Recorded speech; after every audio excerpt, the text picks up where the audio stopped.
ঢাকা শুরু হয়েছে 4 দিনের বিনিয়োগ সম্মেলন। বিনিয়োগকারীদের সামনে নতুন বাংলাদেশকে তুলে ধরে বিনিয়োগ আকর্ষণ করতেই সরকারের এই আয়োজন, যেখানে ঘোষণা আসলো নতুন উদ্যোক্তাদের জন্য 800 থেকে 900 কোটি টাকার তহবিল গঠনের। মিলল খরচ কমিয়ে ব্যবসা বাণিজ্য বিনিয়োগ সহজ করে বিশ্বমানের বিনিয়োগ পরিবেশ নিশ্চিত করার আশ্বাসও। গোলাম কাদির রবুর রিপোর্ট। এ যেন দেশি বিদেশি বিনিয়োগকারীদের এক মিলন মেলা।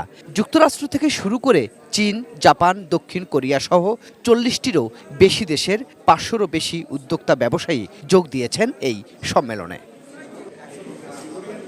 স্যামসাং, টয়োটা, টেলিনর, মেটা, জিওডার্নো, এক্সিলারেট এনার্জি সহ বিশ্বের নামকরা বহুজাতিক কোম্পানির প্রধান এবং শীর্ষ কর্মকর্তারাও এসেছেন বাংলাদেশের বিনিয়োগ পরিবেশ পর্যবেক্ষণে।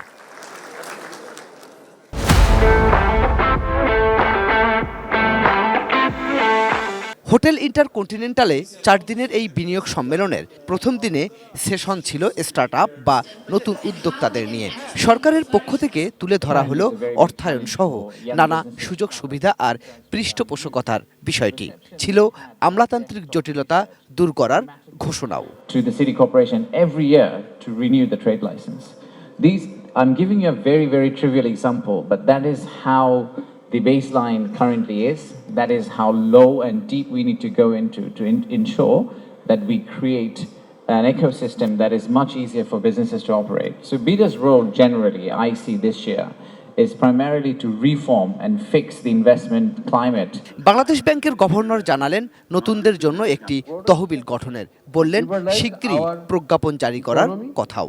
To liberalize the investment regime, to build confidence for our residents as well as for foreigners that Bangladesh is open not only for trade but for investment and the return on investments and all those things that follows from that.